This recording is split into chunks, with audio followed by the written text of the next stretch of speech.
Era la noche del 15 de agosto de 1944, y en la Riviera Francesa el cielo estaba en calma, hasta que los operadores de radar alemanes entraron en pánico absoluto. Las pantallas comenzaron a llenarse de señales. No eran unas cuantas, eran cientos. Ecos gigantes que rebotaban sobre el Mediterráneo, y muchos de ellos correspondían, sin lugar a dudas, a enormes buques de guerra.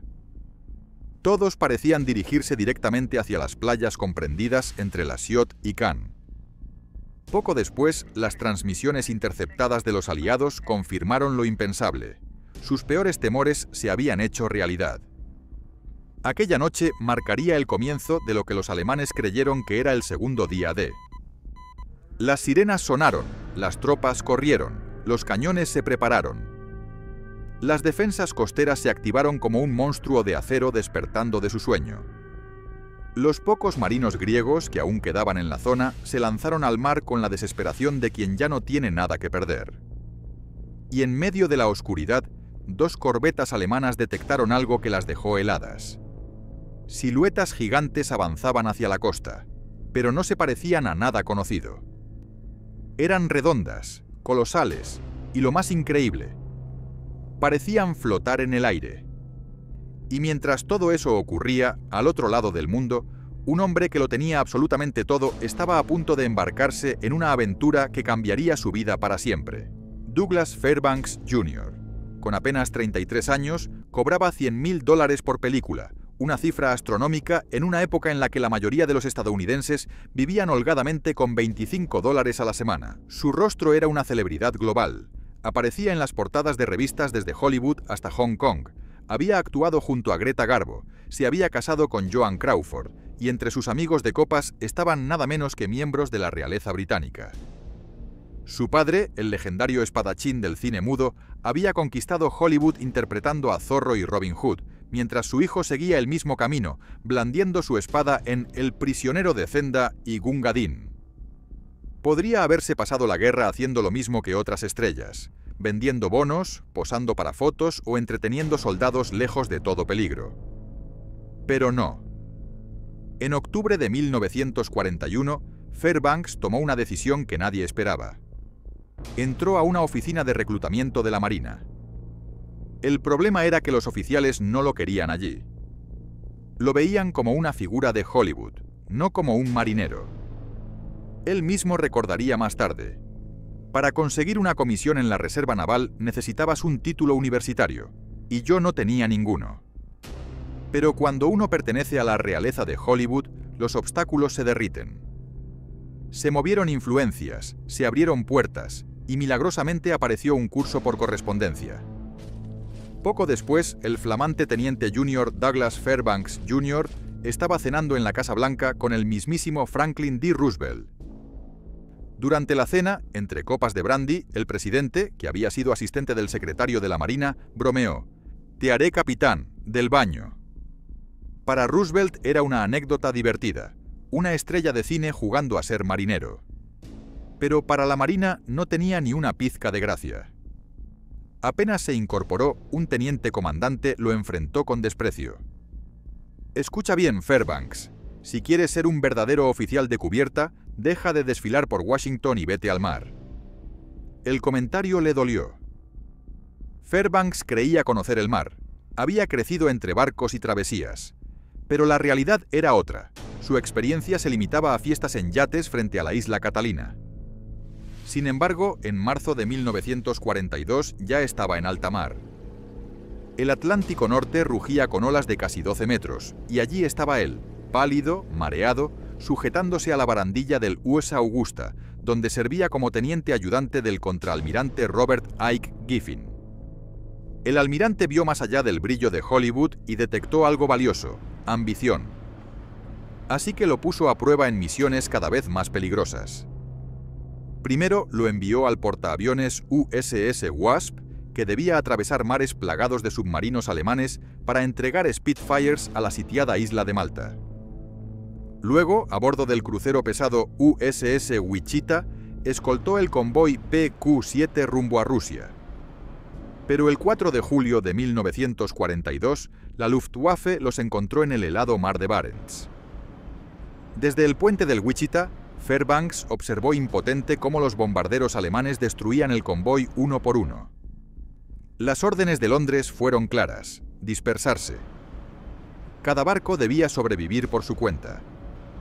Al final, 24 de los 35 buques mercantes se hundieron, llevándose consigo miles de vidas y millones de toneladas de suministros destinados a los ejércitos de Stalin. Fairbanks había querido acción, y la obtuvo. Pero esa tragedia lo marcó. La imagen de los barcos ardiendo lo perseguía día y noche. Quería redimirse, quería golpear de vuelta a los alemanes. Así que tomó papel y pluma y le escribió a su amigo Lord Louis Mountbatten, al que conocía de las fiestas antes de la guerra, pero que ahora era nada menos que el comandante de las operaciones combinadas de Gran Bretaña, el hombre al mando de los comandos de Churchill. El mismo aristócrata que antes bailaba con Fairbanks en las galas de Londres, ahora dirigía asaltos secretos en las playas de Francia. Semanas después, Fairbanks fue destinado al HMS Tormentor, en la isla de Wight. Y sí, el nombre era perfecto. Allí se entrenaban los comandos más duros del ejército británico. Fuego real, combates cuerpo a cuerpo con cuchillos y un entrenamiento diseñado para romper el cuerpo, y el miedo. Luego fue trasladado al castillo Achnacarry, en Escocia, donde veteranos de Dunkerque y Dieppe le enseñaron a moverse sin hacer ruido y a pensar como un saboteador. Nunca olvidó lo que un sargento le dijo: olvida todo lo que la Marina te enseñó. Las guerras no se ganan con armas más grandes. Se ganan haciendo que el enemigo mire al lugar equivocado. Los comandos se especializaban en lo que llamaban incursiones de pijama. Ataques nocturnos en lanchas rápidas, cruzando el canal, golpeando posiciones alemanas, sembrando confusión y desapareciendo antes del amanecer. Fairbanks participó en 3 de esas incursiones. En una de ellas presenció cómo un grupo de comandos usaba altavoces ocultos para reproducir el sonido de motores de tanques, haciendo creer a todo un batallón alemán que estaban siendo flanqueados por Panzers. Los alemanes, aterrados, abandonaron sus posiciones. Fue entonces cuando el actor dentro de Fairbanks despertó de nuevo. Aquello no solo era guerra, era teatro. Y en noviembre de 1942, de vuelta en Norfolk, decidió presentar su propia obra maestra. Acorraló al vicealmirante H. Kent Hewitt con una idea que sonaba completamente loca: crear una unidad de engaño militar estadounidense. Botes pequeños, grandes altavoces, globos reflectores de radar, todo un espectáculo para hacer creer al enemigo que los desembarcos ocurrirían donde no lo harían. Hewitt debería haberlo echado a patadas. Pero no. Lo escuchó. Sabía que pronto vendría Sicilia, después Italia y finalmente Francia. Cada invasión costaría miles de vidas estadounidenses. Y si una farsa podía hacer que una sola división alemana defendiera la playa equivocada, valía la pena intentarlo. El almirante lo miró fijamente y le gruñó: «Escríbelo, te llevaré a Washington». Allí, Fairbanks se plantó frente al temido almirante Ernest G. King, el único hombre con poder suficiente para hacerlo realidad. King tenía fama de devorar tenientes en el desayuno, pero Fairbanks había aprendido de los mejores actores del mundo y presentó su idea como si su vida dependiera de ello. El 5 de marzo de 1943 llegó la señal verde del almirante King. Se autorizaba el reclutamiento de 180 oficiales y 300 marineros para formar una unidad que oficialmente no existía. Fairbanks por fin tenía su proyecto aprobado, pero le faltaba algo esencial: alguien que pudiera convertir el silencio del mar en el rugido de una invasión. Y ese alguien apareció. Se llamaba Harold Beers Meyer, un genio de 39 años, pionero del sonido teatral. Había sido el cerebro detrás de la magia estéreo de Fantasía, la película de Disney, y en Broadway lograba que el público creyera que fantasmas cruzaban el escenario. Su nueva misión no era menos espectacular: usar el sonido como arma, o como él mismo decía, asustar hasta el alma al enemigo. Para reclutar a su equipo, redactaron un anuncio tan misterioso como inquietante: la Marina solicita voluntarios para un proyecto secreto de larga duración, peligroso y lejano. Requisitos: no marearse, saber manejar embarcaciones pequeñas, tener nociones de electricidad para reparar una radio doméstica y conocimientos básicos de navegación celeste. El 25 de mayo de 1943 nació oficialmente la Beach Jumper Unit 1 en el campamento Bradford. Fairbanks ya tenía a sus actores, Meyer, su escenario. Era hora de llevar el espectáculo a la guerra. En junio de 1943, los hombres de la BJU-1 subieron a camiones, recorrieron las carreteras hasta Newport News y embarcaron rumbo a Irán. La operación Husky, la invasión de Sicilia, estaba en marcha. Y preparados o no, los Beach Jumpers estaban a punto de debutar en el frente. Uno de ellos, Bob Rainey, operador de radio de 22 años nacido en Chicago, llevaba semanas diseñando la banda sonora del engaño. Grabé los ruidos de motores de barcos, silbatos, tanques del campo de entrenamiento y hasta el sonido de una cadena arrastrándose sobre un cubo oxidado, recordaría después. Cargado con su equipo en un bote de rescate aéreo marítimo de 63 pies, Rainey no podía evitar preguntarse si los alemanes comprarían la función. Al llegar a Eville, Túnez, lo recibieron con un panorama desolador: tiendas embarradas, ruinas coloniales y, como él mismo describió, ratas de guerra del tamaño de gatos. Como bienvenida, cada hombre recibió una caja de madera con su nombre, ya dirigida a su familiar más cercano. Un recordatorio brutal de lo que la Marina esperaba: altas bajas, quizás del 50% o más. Las embarcaciones con las que iban a luchar parecían casi una broma. Botes de rescate aéreo, conocidos como ASR, con cascos de madera contrachapada, 4 ametralladoras calibre .50 dobles y unos pocos cohetes de 3,5 pulgadas. Su arma secreta era un monstruo de 800 libras, el equipo de sonido de Meyer, generadores, amplificadores y altavoces capaces de proyectar el rugido de una invasión a casi 5 kilómetros de distancia. El 10 de julio de 1943 comenzó el Día D de Sicilia. Su misión: hacer creer a los alemanes que el desembarco se produciría en Cabo San Marco, a más de 160 kilómetros del verdadero objetivo. 12 ASR zarparon hacia el caos. El mar era un infierno. Olas enormes golpeaban las proas, los hombres vomitaban, el equipo se soltaba. Tuvieron que volver a mitad de camino. Su primera misión fue un fracaso. Algunos barcos quedaron a la deriva durante horas. El teatro de guerra resultaba mucho más difícil que cualquier escenario de Hollywood. Pero el 11 de julio tuvieron su segunda oportunidad. Esa noche el mar estaba tranquilo y la oscuridad era total. A las 10 de la noche, a unos 5 kilómetros del Cabo San Marco, empezó el espectáculo. 3 ASR encendieron los calentadores Berseri, lanzando al aire los sonidos de motores de lanchas de desembarco, cadenas de ancla y gritos de oficiales dando órdenes. Un cuarto bote se adelantó y desplegó una nube espesa de humo. El resto lanzó enormes globos reflectores de radar, capaces de hacer que cualquier operador alemán se llevara las manos a la cabeza. Y funcionó. Los alemanes lo creyeron todo. Encendieron sus reflectores, comenzaron a disparar al mar. Cañones de 6 pulgadas, ametralladoras, fuego constante. Las balas y los proyectiles cortaban el aire sobre los pequeños botes. Bob Rainey vio cómo un reflector se fijaba justo sobre su embarcación. El haz lo cegaba. Era el blanco perfecto para los artilleros alemanes. Cargué mi Garand y le disparé al foco, recordaría. Un solo tiro, y la oscuridad volvió. A las 11 de la noche llegó la orden de acercarse a la playa. Los ASR giraron y se lanzaron hacia la costa, disparando sin parar. Querían que los alemanes vieran sus siluetas, que creyeran que la invasión era real.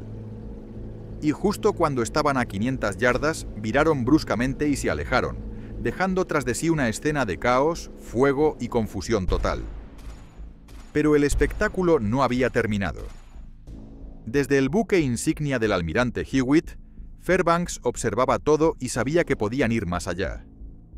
La distracción aérea británica se había cancelado, y él vio su oportunidad.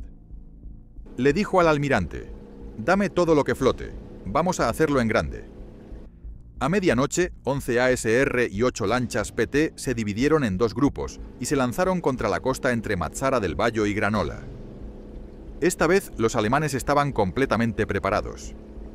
Sus cañones controlados por radar localizaron a los pequeños barcos al instante. Los proyectiles caían sobre el mar con una precisión espeluznante. Pero los Beach Jumpers no retrocedieron. Lanzaron todo lo que tenían: sonido, humo, globos de radar, falsas transmisiones de radio, cohetes y fuego de armas. La noche se convirtió en una tormenta de luces, explosiones y ruido. El caos era total, pero completamente inventado. Y el truco funcionó. Una división de reserva alemana entera se quedó paralizada, convencida de que el ataque era real, mientras las tropas aliadas desembarcaban al sur y al este de Sicilia. Los Beach Jumpers habían conseguido su primer gran golpe, y sobrevivieron para contarlo. Semanas más tarde, el 7 de septiembre de 1943, en Palermo, Sicilia, Fairbanks se reunió con un grupo imposible: capitanes de destructores, veteranos de lanchas PT, agentes del OSS y 50 paracaidistas de la 82ª División Aerotransportada que parecían desayunar alambre de púas. Con su sonrisa de estrella, Fairbanks anunció: «Caballeros, vamos a jugar a los piratas, pero de verdad». Incluso el escritor John Steinbeck, que estaba allí como corresponsal de guerra, levantó la vista de su cuaderno. Aquello sonaba a locura. Pero la operación Avalancha, la invasión de Salerno, necesitaba cubrir sus flancos. Eso significaba capturar las islas que controlaban el Golfo de Gaeta y la Bahía de Nápoles. Fairbanks convenció al almirante Hewitt de dejarlo liderar la misión. Su fuerza sería un grupo pintoresco y letal: el destructor USS Knight, el cañonero holandés Flores, 4 cazasubmarinos, 20 lanchas PT y esos paracaidistas que parecían salidos del infierno. El 8 de septiembre, la isla Ventotene emergió entre la neblina matinal, a 180 millas de Palermo. Fairbanks ordenó desplegar humo. A través de los altavoces del destructor, su voz resonó sobre las olas en italiano: «Ríndanse o sufrirán un devastador bombardeo e invasión masiva». La isla estaba defendida por 50 milicianos italianos y 90 alemanes. Los italianos ya estaban hartos de Mussolini, pero los alemanes no pensaban rendirse.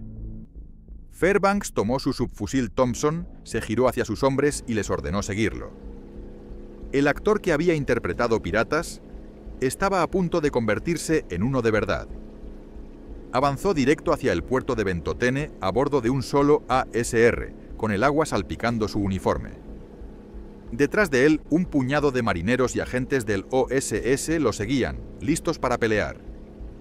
La milicia italiana se rindió antes de que las botas de Fairbanks tocaran el muelle. Tiraron sus armas al suelo, banderas blancas ondearon desde las ventanas. Pero los alemanes habían huido hacia el interior, atrincherándose entre las rocas. Fairbanks reunió rápidamente a los agentes del OSS y armó un plan improvisado. Mandó a los paracaidistas, que Steinbeck describiría más tarde como un grupo duro, desaliñado y con el dedo siempre en el gatillo, a liderar la ofensiva final. Mientras los paracaidistas se preparaban para avanzar, Fairbanks lanzó una orden que cambiaría el rumbo del combate. Pidió al destructor Knight que disparara 4 veces, y que cada proyectil contara. Los cañones de 5 pulgadas rugieron como truenos.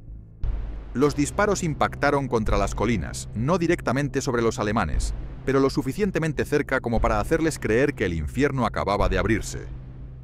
Los paracaidistas cargaron hacia adelante, armas en alto, listos para cualquier cosa.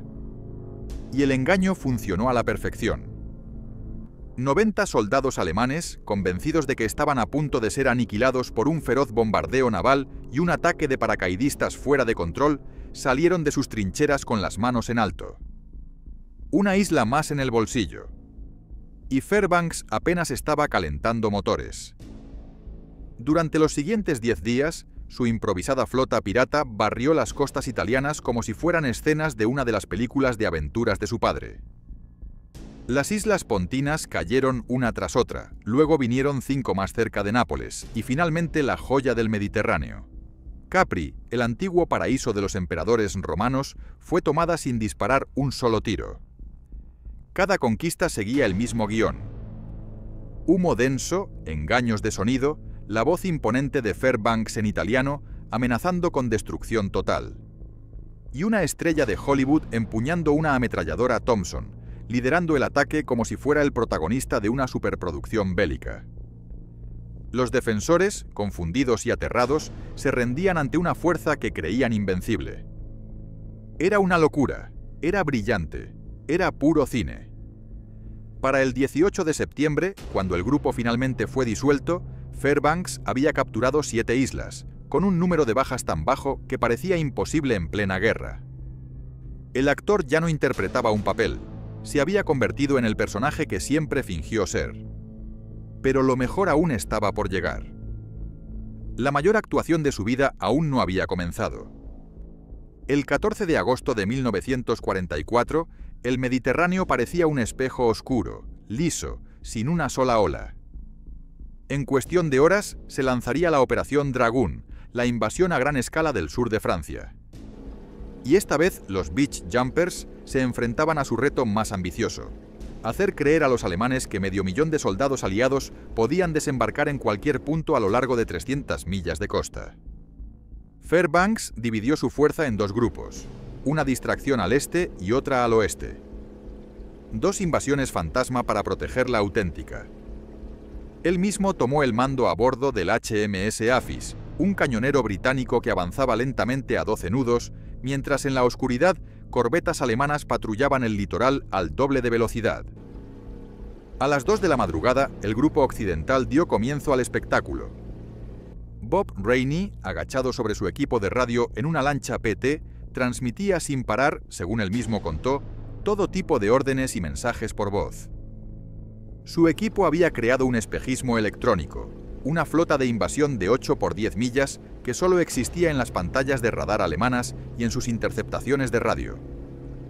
En realidad, lo único que flotaba allí eran pequeños botes atados a ridículos globos inflables, pero para los radares enemigos parecía un ejército entero.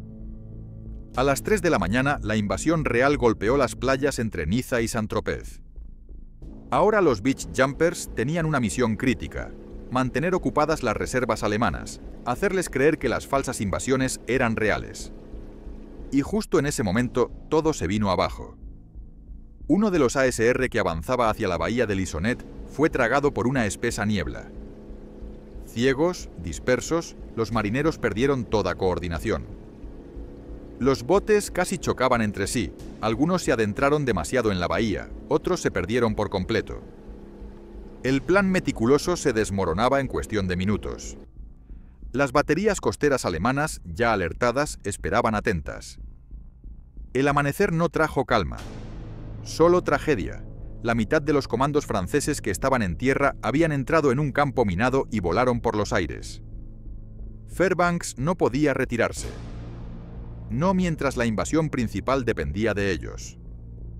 2 días después, a las 2 de la mañana, regresó decidido a Lisonet. Esta vez trajo todo lo que tenía. El Aphis y su nave gemela, la Scarab, lanzaron proyectiles de 6 pulgadas contra los objetivos marcados. Las lanchas PT y los ASR de ambas fuerzas falsas irrumpieron en la bahía. Los generadores de humo rugían, los cohetes silbaban, cada arma disparaba sin descanso. Incluso dejaron caer cargas de TNT con retardo que estallarían horas después para mantener viva la ilusión. Desde el puente del Aphis, Fairbanks observaba el espectáculo y escribió: «Todo el horizonte se iluminó. Bengalas estallaban en el cielo, los reflectores recorrían la costa, proyectiles de 20 y 40 milímetros volaban por todas partes, seguidos por explosiones gigantescas de 88, 105 y 240 milímetros. Los alemanes estaban lanzando todo lo que tenían, pero al lugar equivocado. El engaño estaba funcionando. Pero de pronto el radar detectó 2 contactos, rápidos, peligrosos, acercándose. Corbetas alemanas, barcos de guerra reales con cañones de fuego rápido y precisión mortal. Los cazadores habían encontrado a los Beach Jumpers. Fairbanks sintió la garganta seca. Sus cañoneros apenas alcanzaban 12 nudos en un buen día, mientras las corbetas alemanas venían a más de 24 y acelerando. La niebla que antes los había salvado ahora se disipaba lentamente. En cuestión de minutos, los alemanes descubrirían la verdad, que no había una flota invasora, sino un puñado de botes diminutos, globos inflables y 2 cañoneras viejas. Y por si fuera poco, el oficial de artillería de la FIS gritó: «¡Cañones sobrecalentados! Tenemos que cesar el fuego». Los cañones de 6 pulgadas, su única defensa real, estaban fuera de combate. La Scarab empezaba a recibir impactos cercanos. Columnas de agua de 4 metros estallaban a su alrededor. Su brújula giraba sin control. Sin radio. Sin radar. Sin salida. Fairbanks hizo lo único que podía: improvisar. Ordenó a todas las embarcaciones pequeñas liberar humo. Las ASR y las PT giraban en círculos, dejando el mar cubierto por densas nubes blancas. Pero el humo no iba a detener los cañones guiados por radar. Entonces tomó una decisión suicida. En lugar de huir, giró para enfrentarse al enemigo. El Afis y la Scarab, avanzando apenas a 12 nudos, se lanzaron directamente hacia las corbetas. Y el destino jugó a su favor. El humo se abrió por un instante, y ambas naves británicas emergieron justo en la posición perfecta, cruzando la T del enemigo, la jugada maestra del combate naval. Las corbetas alemanas, en formación de columna, solo podían disparar con sus cañones frontales, mientras el Afis y la Scarab podían concentrar todo su fuego en el costado desprotegido del primer barco. La primera andanada fue devastadora. Impactó de lleno contra el casco de la corbeta líder. El buque alemán se sacudió, redujo velocidad y empezó a escorarse. Pero la segunda corbeta ya giraba para atacar. Los proyectiles comenzaron a caer peligrosamente cerca de la Scarab. La suerte de Fairbanks se agotaba, hasta que la salvación llegó rugiendo desde el amanecer. El US Endicott, un destructor estadounidense, apareció disparando sus cañones de 5 pulgadas sin parar. La caballería había llegado. La segunda corbeta intentó escapar, pero los proyectiles del Endicott la alcanzaron de lleno. La explosión fue tan poderosa que iluminó el cielo como un segundo amanecer. La nave alemana se partió en 2, envuelta en fuego. De repente, todo había terminado. Solo quedaban restos ardiendo y marineros alemanes flotando en el agua, gritando por ayuda. Fairbanks no lo dudó ni un segundo.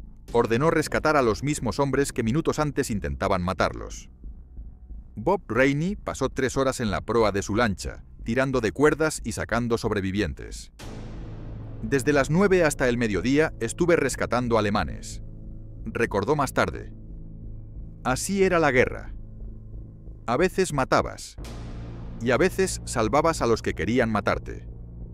Con el tiempo, los Beach Jumpers seguirían activos durante Corea y Vietnam, evolucionando hasta convertirse en el Comando de Operaciones de Información de la Marina.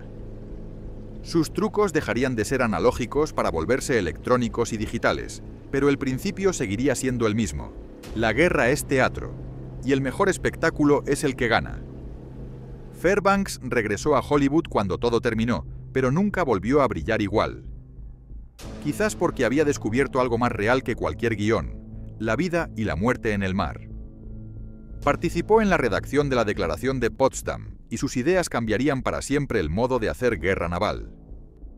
Años después, en 1993, le preguntaron cómo comparaba su carrera militar con su vida en Hollywood. Él no dudó: muy alto, en verdad. Había pasado su juventud fingiendo ser un héroe, y su guerra demostrando que realmente lo era.